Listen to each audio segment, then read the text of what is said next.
आज आले होते मी क्लिनिकला आणि आल्यानंतर सकाळी तर कोणतेच पेशंट नव्हते आणि ज्यांनी अपॉइंटमेंट घेतलं होतं आमच्या क्लिनिकमध्ये आज एकसुद्धा पेशंट आले नाहीत. कारण पाऊसच इतका चालू आहे की सगळ्यांनी बघा काल खूप सगळे पेशंट झाले होते आणि आज एकसुद्धा पेशंट आले नाही.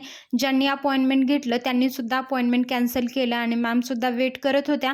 मी सुद्धा म्हटलं पेशंट एखादे दुसरे तरी होतील, पण कुणीच यायला तयार नव्हतं आणि काल बघा खूप सगळे पेशंट झाले. पण आज ज्यांनी घेतलं अपॉइंटमेंट त्यांनीसुद्धा मग कॅन्सल केलं. काय करणार म्हटलं, संध्याकाळी तरी येतील पेशंट. मॅमसुद्धा मला म्हणाल्या की उगाच मी क्लिनिकला आले किंवा संध्याकाळीच घेतल्या असत्या अपॉइंटमेंट. आणि आता सगळीकडेच खूप सगळे पाऊस चालू आहे. तर मी सुद्धा फोन बघून बघून माझ्या फोनमधली चार्जिंग संपली होती. नंतर चार्जिंग करून घेतली आणि बघा दुपारी मला जायचं होतं क्लासला. म्हटलं मध्ये 2-3 दिवस गॅप झाला होता.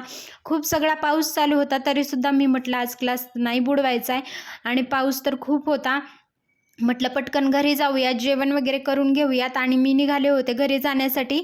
आणि बघा पाऊस आता सगळीकडे, गावाला सुद्धा खूप सगळा पाऊस आहे. नांदेडकडे तर आपण त्या न्यूज ऐकतोय की पावसामुळे पाण्यामध्ये सगळी गावं गेलेली आहेत. खूप मोठं नुकसान त्या लोकांचं बिचाऱ्यांचं झालंय.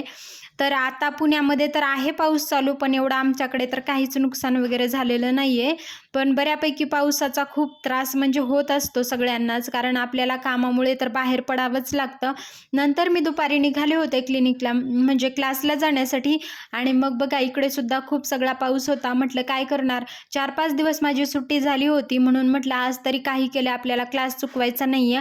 कारण आता जर मी सुट्टी केली तर मग किमान माझं ॲडमिशन वगैरे कॅन्सल होऊ शकतं. म्हटलं असं नको व्हायला, पटकन जाऊयात आपण. आणि मी पावसामध्येच निघाले होते. तर आज म्हटलं जाऊयात, बघूयात क्लासला. बाहेर तर बघा पावसामुळे खूप सगळं रस्त्यावरती वगैरे पाणी थांबलेलं दिसतंय आणि पावसामुळे ना बाहेर जे बाहेर पडत असतात लोक त्यांना खूप सगळा त्रास होत असतो पाण्यामुळे. आता पावसाचे दिवस आहेत आणि गणपतीमुळे वगैरे हा पाऊस आता असणारच आहे. मग नंतर मी आले क्लासमध्ये तसे खूप कमी जण आज आले होते. पाऊस असल्यामुळं खूप जणांना आज यायला जमलं नव्हतं आणि बससुद्धा 3 बस आल्या होत्या. पण क्लासमध्ये खूप कमी होते. 50 पैकी फक्त 20 जण आज क्लासमध्ये, 19-20 जणच होते. तर अशा प्रकारे होता आजचा दिवस. पूर्ण व्हिडिओ माझ्या चॅनलवरती नक्की बघा.